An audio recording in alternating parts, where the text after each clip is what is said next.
Sumainyo ang Panginoon. At sumaiyo rin.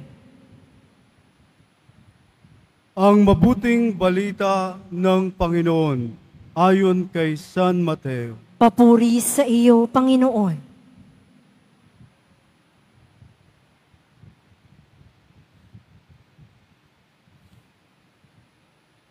Noong panahong yun, sinabi ni Jesus sa kanyang mga alagad,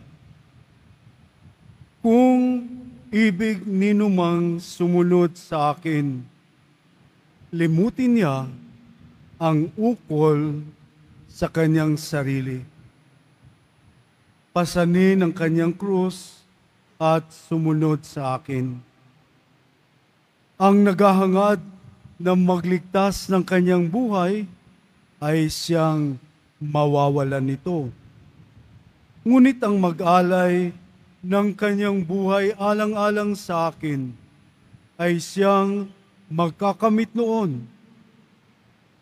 Ano nga ang mapapala ng isang tao, makamtan man niyang buong daigdig, kung ang katumbas naman ito'y ang kanyang buhay? Ano ang maibabayad ng tao para mabalik sa kanya ang kanyang buhay? Sapagkat darating ang anak ng tao na taglay ang dakilang kapangyarihan ng kanyang ama at kasama ang kanyang mga anghel. Sa panahong iyo'y gagantihin niya ang bawat tao ayon sa kanyang ginawa. Sinasabi ko sa inyo, may ilan sa inyo rito na hindi mamamatay hanggat di nila nakikita ang anak ng tao na pumaparito bilang hari."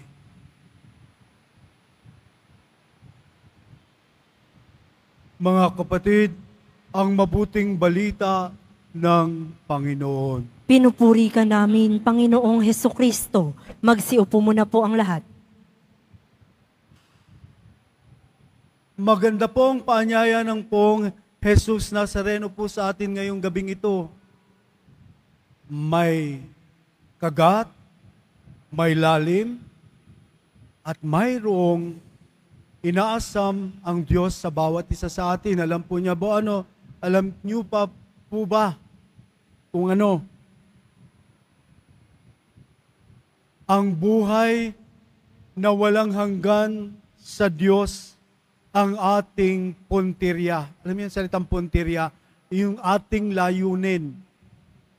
Ang buhay na walang hanggan sa Diyos ang layunin ng ating paglalakbay po dito sa mundong ibabaw. Kaya mga kapatid, hindi po ang pagpapayaman, hindi po ang pagyayabang ng mga kayamanan, hindi po ang pag-aarte ng katawan, hindi po yun ang goal natin dito. Kaya kung naka-attach tayo sa sarili natin, yung attachment, atat na atat sa sarili. Tama ba yung Tagalog na yun? Atat na atat. Kaya lahat ng mga arte sa katawan na gagawin para maka-attract. Imbis na tayo ay ma-attract sa Diyos, ina-atat natin ang sarili. Alam mo yung atat na atat? Nadidinig ko yan sa sampalok ko. Oo, ganyan ka na naman. Atat na atat ka na naman. Kung ano naman ginagawa mo sa sarili mo. Attraction. Ang layunin po natin, mga kapatid, ay kung paano po tayo makararating sa sinapupunan ng Diyos. Ito po ang buhay na walang hanggan sa Diyos ang ninanais natin. Nadinig po natin ang ating unang pagbasa, ang mga taga-Ninibe, hindi po naging mapagkumbaba sa Diyos. Nagmamataas ang kapangyarihan ng pagiging atat nila sa sarili. Tama ba? Sa pakinggan? Atat. Atat na atat. Ibig sabihin, hindi nakikita ang Diyos, ang sarili lamang, ang siyang pinupuntiryan ng kanyang sarili. Kaya delikado po yan. ililigaw po tayo. Ililigaw tayo kapag ang sarili po ang ating tinututukan. Mawawala po tayo sa linya ng direksyon ng layunin upang tayo po'y magkamit ng buhay na walang hanggan. Ano po ang mga dahilan kung bakit po ang mga taga Ninive na nadinig po natin kay Propeta Nahum na ang ganti o parusa ay dumating sa kanila? Ano ang mga dinaanan nila sa mga taga-Assyrian? Nagbigay ng panghuhusga sa kanila at sinira mula sa kanilang mga hindi pagpapakumbabas ay naroon ang mga kahinaang hindi nila kinilala sa kanilang sarili. So meron po. Kaya't ang ating pong Panginoong Jesus Nazareno ay nag-warning po sapagkat hindi po sila po'y nakalimot sa Diyos at hindi po nila binigyan ng linaw sa kanilang buhay. Tayo rin po, kapag hindi po natin binigyan ng linaw ang buhay natin, iwawaldas po tayo kung tayo po'y may malakas na pagkiling sa luho ng mundo. Number 1, kapag ang iyong kinahihiligan ay mga material na bagay at feeling mo ay tinataas ka nito, ang laking kahibangan sa isang taong inaangat ang sarili dahil sa mga kayamanan o anumang mga bagay na feeling niya ay tumataas siya at lumalaki. Hindi po. Lalo kayong pinababa sapagkat wala ang sangkap ng pagpapakumbaba. So kaya't si Propeta Nahum ay nagpahalita sa mga taga Ninive, "Oy, bumalik kayo sa Diyos, napakataas ninyo. Hindi kayo nakatutok sa Diyos, kayo'y nakatutok lamang sa inyong mga sarili." Kaya't dumating ang paghuhusga sa kanila. Ano po nga ba, mga kapatid, ang kahulugan ng sinabi po sa atin ng mahal na pong Jesus Nazareno ngayong gabing ito, na pasanin natin ang kanyang krus? Ito ba'y nangangahulugan na tayo'y mamuhay ng kawalan o tanggalin ang lahat o iwanan ng pamilya ang ating mga mahal sa buhay upang makasunod sa Kanya? Pero hindi po ito ang nais ng ating Poong Jesus Nazareno, na masira ang ating pamilya sa pagsunod sa Kanya. Hindi po. Ang sinasabi po niya, sa pagsunod natin po sa Kanya, ay unahin natin siya kaysa sa mga luho at pangaakit ng material na bagay sa mundo. Kaya ngayong gabi po ito, pwede po kayo mag-renewal kung kayo po'y mga hibang sa kayamanan at mga alahas, medyo itabi-tabi nyo po iyan. Kung kayo po'y hibang na gusto nyong makaangat sa mga kapitbahay ninyo, na gusto nyong kayo'y kilalanin, isang kahibangan yan, itabi-tabi nyo po yan. Sapagkat ang mga ito ay mga hadlang. Kung kayo'y nais nung maging makapangyarihan sa mga binigay ng Diyos na kayo'y magpuno, kagawad, barangay kapitan, o iba mga bagay na tungkulin sa pamahalaan at ginagamit yung kapangyarihan, ang mga bagay na galing sa Diyos, ito'y magiging hadlang. Kahit mag-renew po tayo ng buhay ngayong gabi po ito, kung tayo may mga kahibagan sa mga bagay na siyang magiging hadlang sa pagsunod natin ng tunay na pagsunod at pagpasa ng krus sa ating Poong Jesus Nazareno, tanggalin ang mga kahibangang ito na bigyan tayo ng liwanag. Panginoon, kayo po ang una kesa sa mga nakasanayan ko ng akala ko'y totoo na makapagtataas ng aking pagkatao. Minsan po, bulag tayo dahil sa kadiliman ng pagkahilig natin sa luho ng mundo. Hilingin po natin ngayong gabing ito, mga kapatid, na ang lambong ng kadiliman ay mawala at ang katotohanan ng tungkol sa Diyos ang siyang mamulaklak at magbukal ng tunay na katotohanan sa ating pamumuhay sa paglalakbay po natin. Magbago po tayo ngayong gabing ito. Hindi po masama na magkaroon ng mga biyaya galing sa Diyos, pero hindi po ito ang inilalagay natin bilang tutok ng buhay natin. At sinasabi po ng Poong Jesus Nazareno, ngayong gabing ito, ang pagpapasa ng krus, paano po nga ba ito? I-deny natin ang ating sarili. Deny ourselves. Kaya sabi po, kung kayo po'y nahihibang sa mga alahas, na maglalakad, hoy, kumusta ka? Sa katutang na alahas, hoy, kumusta ka? Yung bag. Inabili sa Divisoria, yung LG. Ay, wala pong silbihan. Huwag niyo pong ibang benta yan na imbis na nasa baba, ay kung maglakad nakaganyan po, magkukumunyo nakaganyan. Kasi yung bag ang ganda. Yan po'y luho. Yan po'y kasinungalingan ng tunay na hinahanap ng Diyos sa atin. Hindi po yung mga bagay na yan. Naintindihan niyo ako, ho? Ngayong gabing ito ay mag-renew tayo ng ating paninindigan na ang Diyos, ang Poong Jesus Nazareno ang siyang magiging tampok sa aking buhay.